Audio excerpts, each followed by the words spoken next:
સહજાનંદ સ્વામી મહારાજની જય.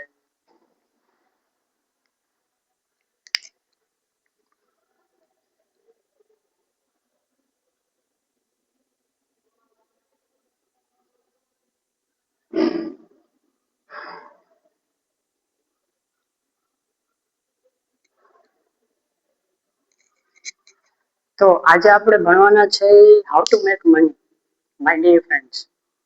તો સૌથી પહેલા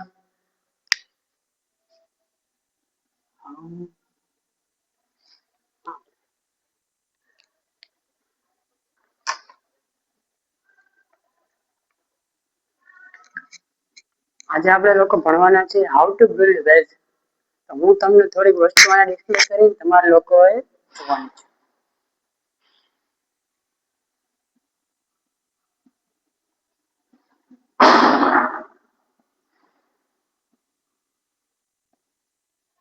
હાઉ ટુ બિલ્ડ વેલ્થ. તો સૌથી પહેલો ફર્સ્ટ પ્રિન્સિપલ આપણી પાસે શું છે? તો એમ છે કે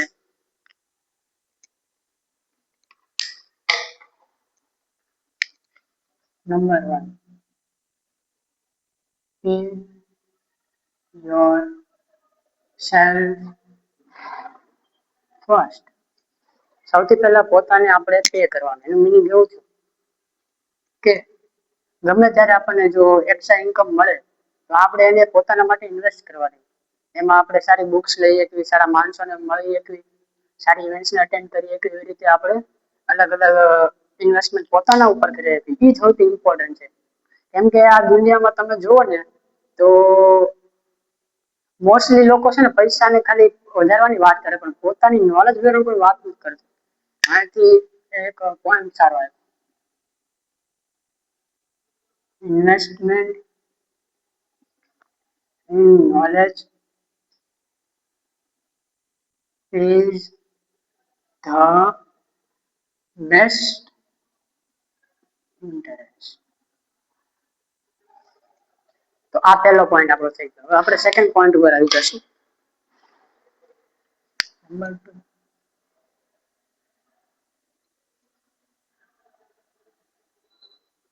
increase thy income by building golden streams.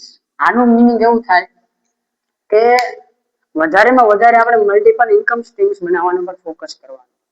જેવી રીતે સ્ટોક માર્કેટ થઈ ગયું, ક્રિપ્ટોકરન્સી થઈ ગયું, રિયલ એસ્ટેટ થઈ ગયું, પછી કોમોડિટીઝ થઈ ગઈ, પછી કોઈ લેન્ડ લીધું હોય તો એ બધા કોમોડિટીઝમાં આવે. એ આપણે ઇન્કમ કહેવાય, extra income.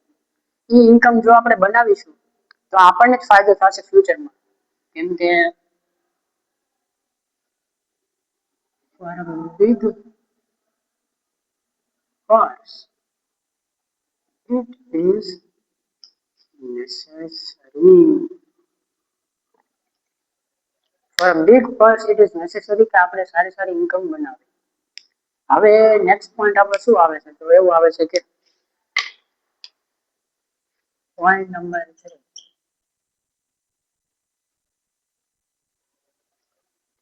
control your expenditures. Control your expenditures. જો મિત્રો, જો આપણે સાચી બાબતમાં આપણે આપણી વેલ્થ ગ્રો કરવી હોય અને જો આપણે સાચી રીતે એક સારો સક્સેસફુલ માણસ બનવું હોય તો આ ઇમ્પોર્ટન્ટ છે કે આમાં આપણે ફિજૂલના ખર્ચા જે કરીએ છીએ, જેમ કે luxuries, avoid luxuries, rely on simplicity.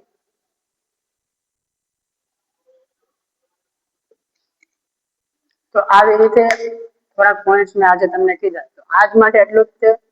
અને હવે બધાને જય સ્વામિનારાયણ. હવે તો બીજી વાર આપણે વિડીયો જોઈશું. આ પોઈન્ટ છે.